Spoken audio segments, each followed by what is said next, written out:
What's My Line? Brought to you by Bravo Floor Wax. For a shine so tough, you can wash it with detergents and it comes up shiny. Bravo. And now, let's all play What's My Line?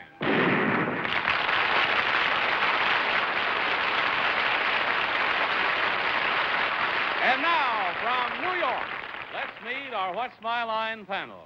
First, a lady whose syndicated society column appears in the New York World Journal Tribune and newspapers from coast to coast, Miss Suzy Knickerbocker.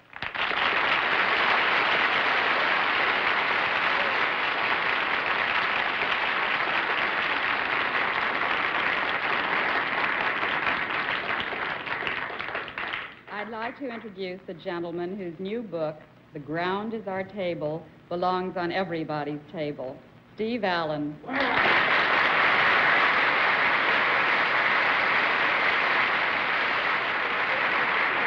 you, Suzy. What actually belongs on everybody's table is needle and thread. I just broke a button as I was coming in. And now, a young lady who has been on this program for quite some time. It's been my pleasure to sit next to her for many years, and she opens tomorrow in the new play, How Is Your Bird?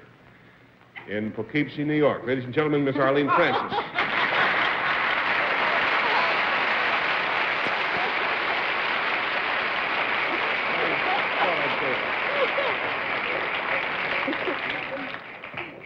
And now our distinguished Random House panelist, who has his own airline, Pun American, Mr. Bennett Cerf.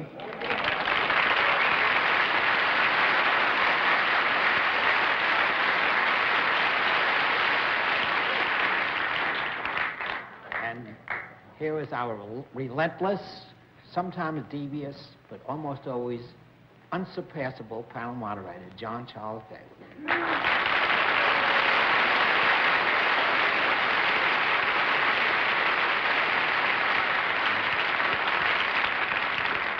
Thank you very much, Bennett. Arlene, you ought to be ashamed of yourself.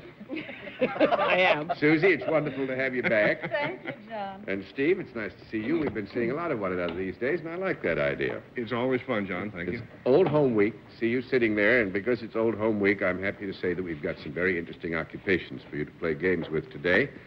We'll also have a famous mystery guest before my friends on the panel a little bit later in the program, but right now, let's meet our first contestant. Will you sign in after you've entered, please?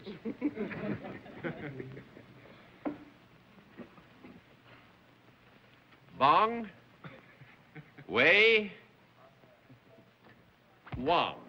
Right, sir?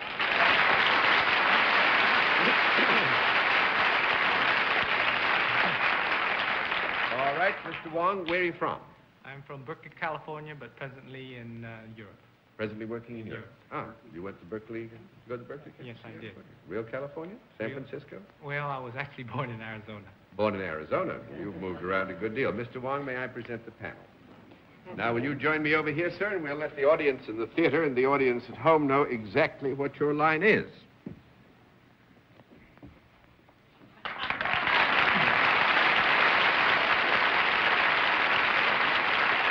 All right.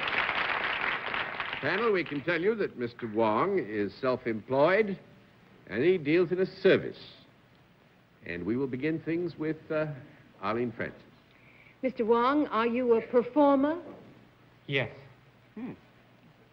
Do people come indoors to see you perform? No. 1 down and 9 to go, Mr. Cerf. Mr. Wong, before Mr. Daly says it, I must point out to you that 2 Wongs do not make a white, you know.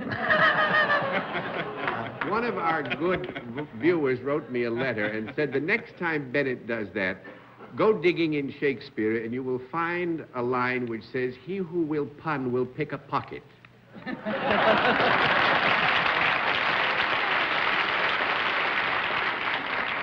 Mr. Wong, you perform outdoors then? Yes. When you perform, do you require something other than your own person to do whatever you do? Yes. Is it something that you possibly manipulate? Yes.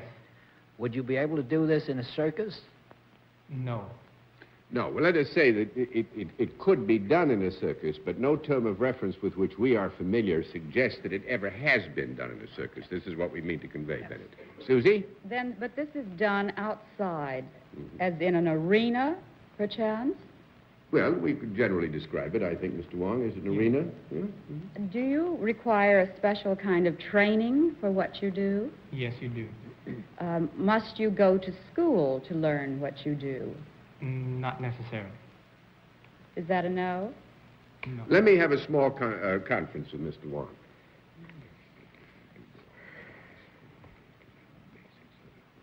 Quiet, isn't it? No, the reason I wanted to have a little conversation with Mr. Wong is we would not want to leave the impression that the degree of training was not substantial. But there is no formal schooling as such, which is an absolute requisite to the performance of the service itself. Mr. Allen. Is there anything acrobatic about what you do, sir? No. That's 4 down and 6 to go, Miss Francis. Do you perform outdoors in the winter? No. That's 5 down and 5 to go, Mr. Sir. Mr. Wong, do you do your stuff either in the air or on or underwater? No. 6 down and 4 to go, Suzy. Now, we've established that you manipulate something. Is this right? That's correct. Do you touch anyone when you are performing your service? No. That makes it 7 down and 3 to go, Mr. Allen. Is there any music played while you perform? Sometimes. I would think normally during the period of your appearance, there's some music Sometimes, connected. not always. Yeah. Just happened to think of what the music should be, Bennett. It's a bong way to Tipperary.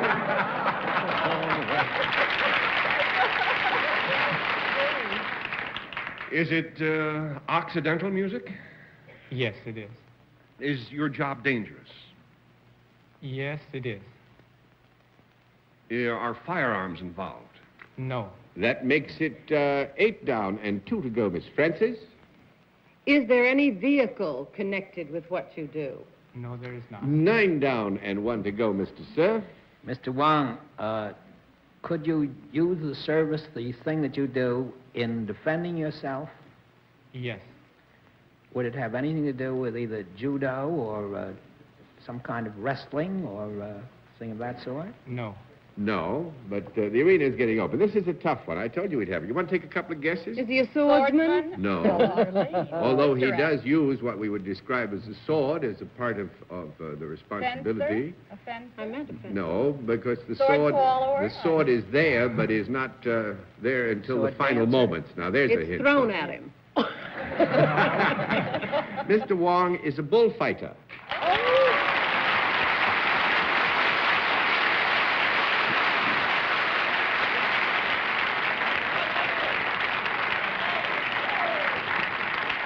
Miss Suzy? Isn't that performed in an arena? Yeah, we said it was an Oh, arena. I see. Yeah, we said it was an arena. This is interesting. Actually, Mr. Wong is a graduate of the Berkeley campus of California, holds a degree in civil engineering, was working for the highway department in California, and read the story, the life story of a great matador, and decided that's what he wanted to do. And now he's a novillero in Madrid, which is the quintessence of excellence in the field. Because there's no bull at Berkeley. There's no bull. Well, not the kind. They throw a lot of bull at Berkeley, but now wait a minute here. Let's not get into that. Let's not get into that. My wife is a Berkeley graduate too, but he has a nickname. Now, the great El Cordobés retired this week, Yeah. and we will hope that since this is the career that you chose, that El Chino they call you. El Chino. Well, sometimes, not Don't- always. Well, but they'll pick it up. The Madrid public is very, very strongly in favor of our novillero, who one day will hope to be a matador. And this is fantastic. You very happy in the choice that you made? Or Oh, you, yes, that's why I'm in it. It's something I wanted to do. You want to do? How many It's bulls terribly have you dangerous. killed by now, Mr. Wong? Very few. I killed roughly, let me see, around 20, I suppose. 20 or 30. It's a difficult area to talk about because people are aficionados or they're not. Quite frankly, I'm not an aficionado, but it's a highly dangerous way to go out and spend your time. And it takes extraordinary skill and courage, and I congratulate you on your courage and your skill, and nice to have you with us.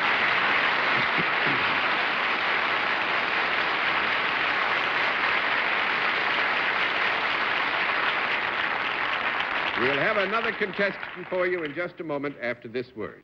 And now to meet our next contestant, will you enter and sign in, please?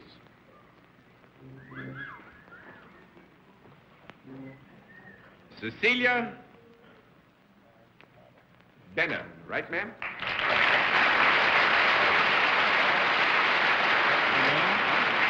Looks like Bennett. All right. Is it Miss or Mrs. Benner? Miss. Mrs. Benner, where are you from? Detroit, Michigan. Detroit. Yes. Nice to have you with us. Mrs. Benner, may I present the panel? And now would you join me over here, and we'll let the audience in the theater and the audience at home know exactly what your line is.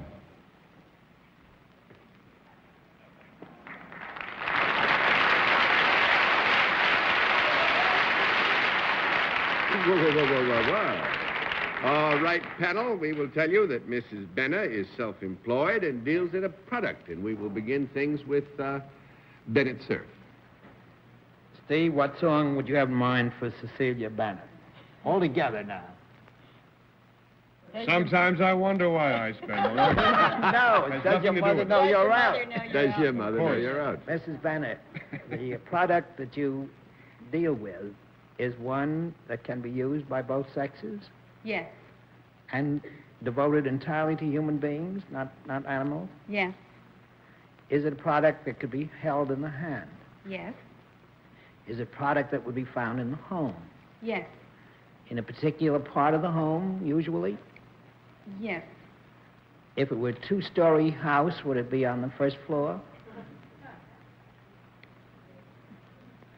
Bennett, this is difficult. Let me say this. It's a line of questioning which might well be abandoned, because what we've admitted here is that there is no reason to say to you that... It couldn't be on either floor. It couldn't be on one floor or another, but we will admit that in non-use, it more likely than not would be put one place rather than another. Mrs. Benner, does this product come into physical contact with the person who is using it? Yes, it does. Could you describe it as something that is worn, then? Yes. And it's worn by both sexes? Oh, yes. Is it worn above the waist? Yes. Is it worn above the neck? Yes. Is it worn below the hairline? Yes. Then it's something that's worn on the face. Brilliant deduction. Of course, now, you must realize that we're answering your questions in terms of what we would call the usual haircut.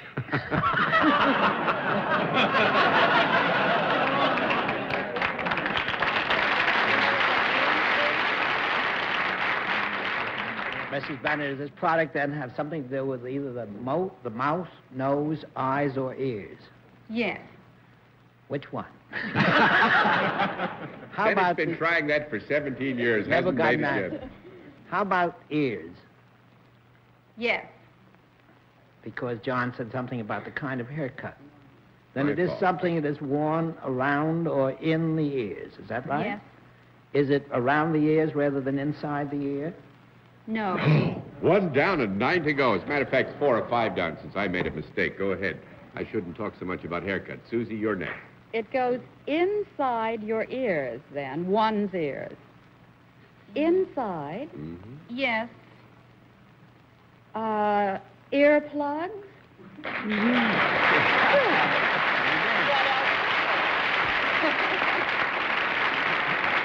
Right. Very good. I need the exercise. Shall we get the rest of them over? That's very good. Bennett, congratulations, and Suzy, congratulations for swimming and sleeping. Actually, I think that one of the things that will interest you is that Mrs. Benner is a cellist. Her good husband was a bass player, right? Is a bass player, and invented this. And I don't know enough about earplugs to be expert about. They invented a kind of earplug, and they manufacture them. So his wife wouldn't have to listen and to make him. them. Oh, please. Bennett, what are you trying to do? Mess things up. But this will be more. Gil Fates, who is our producer, needs earplugs, and he couldn't get any of this particular kind, which had proved to be so efficient. So he wrote to find out if they could send him some, and this is how we met Mrs. Benner and her husband, and how we persuaded her to come and be our guest. That's right. McKeon Products Company, right? Max earplugs. Max earplugs. I'll take mine out now. Well, thank you very much. Nice to have you with us.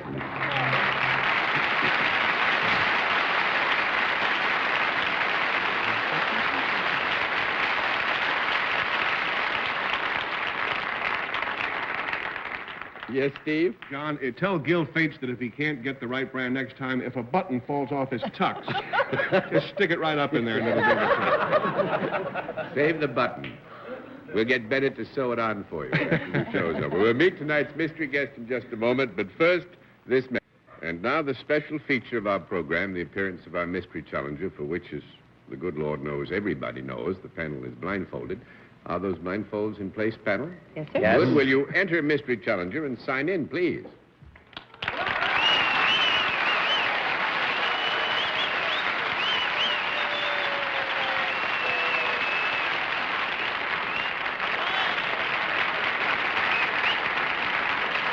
All right. All right. Just the usual reminder, one question at a time, in turn moving clockwise, and we'll begin things with Suzy. Well, I never heard such an ovation. Are you in the entertainment world? Yes. Mr. Allen? Are you known primarily for your work in motion pictures? No. One down and 9 to go, Miss Francis. Then for your work in the theater? No. 2 down and 8 to go, Mr. Cerf. Is that English accent phony?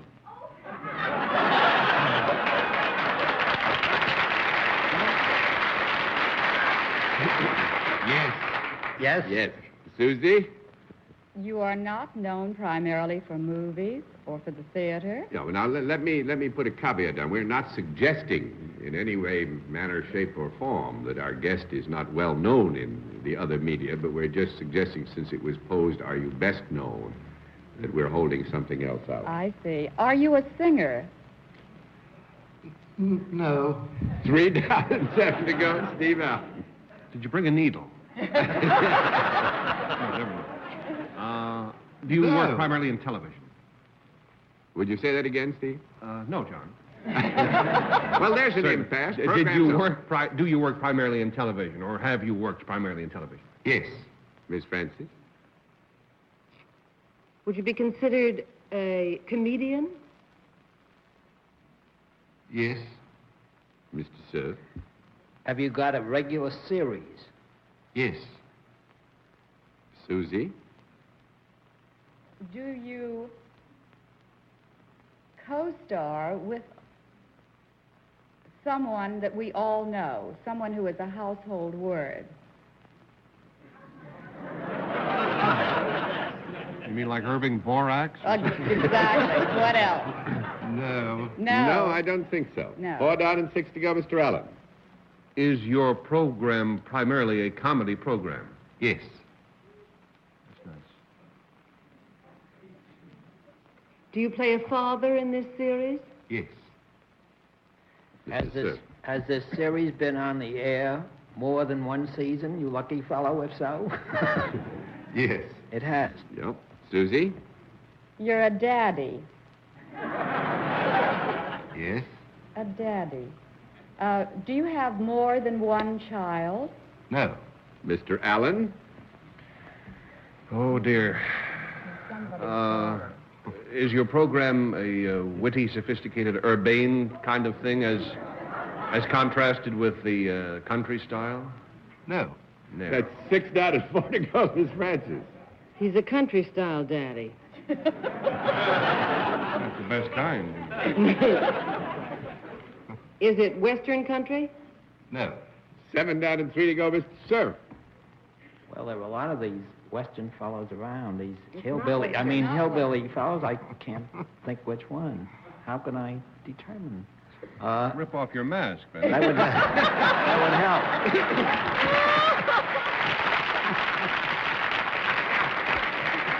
Do you ever, in the course of a program, play a guitar or any other musical instrument?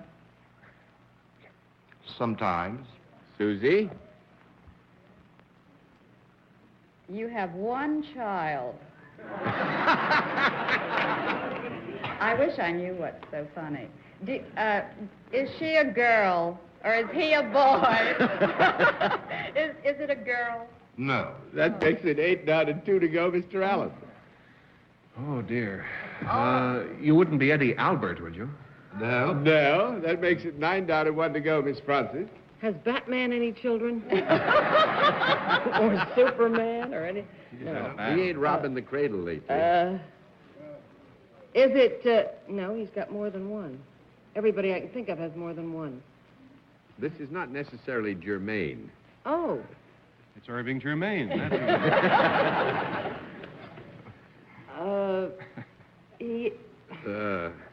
Danny Thomas hasn't got, Danny Kaye hasn't got a whole lot of television series now, no. I'm going to have to pass. Well, now, there are two names. There's Tennessee Ernie Ford and Andy Griffith. Are you one of those two? Oh. What? Yes. Well, which one are you? Keep trying, Bennett. What? Andy Griffith. Yeah. Right.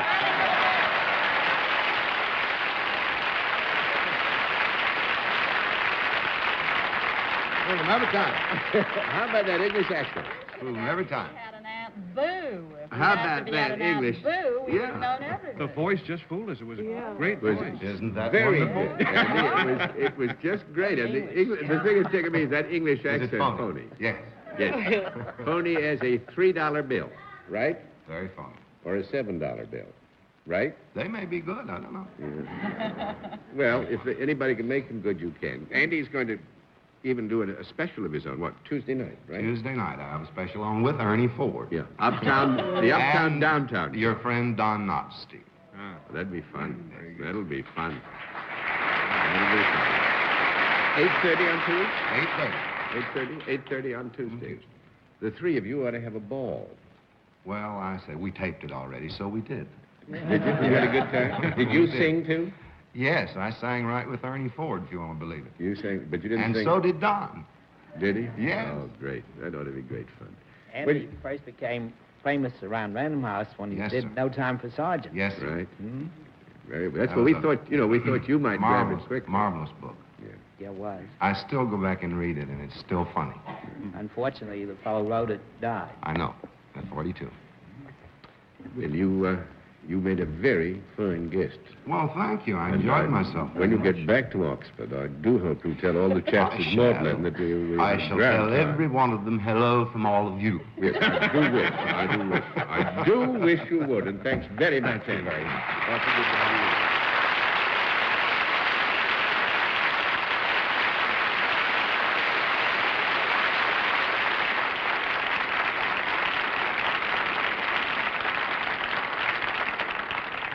Well, on balance, I've got to congratulate you. We gave you some really tough ones, and you've done very well with them, so congratulations, and we'll all be back.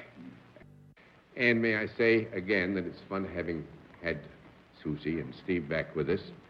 And Pleasure, Miss John. Arlene, don't pun anymore. And Bennett, you were just great. And good night, Miss Suzy Knickerbocker. Good night, John. Good night, Steve. Good night, Suzy, and good morning to my tailor. And good night, Arlene. Good night, dear. Good night, Bennett. You should see the pastel dresses these two girls have got on tonight. They're lovely, aren't they, John?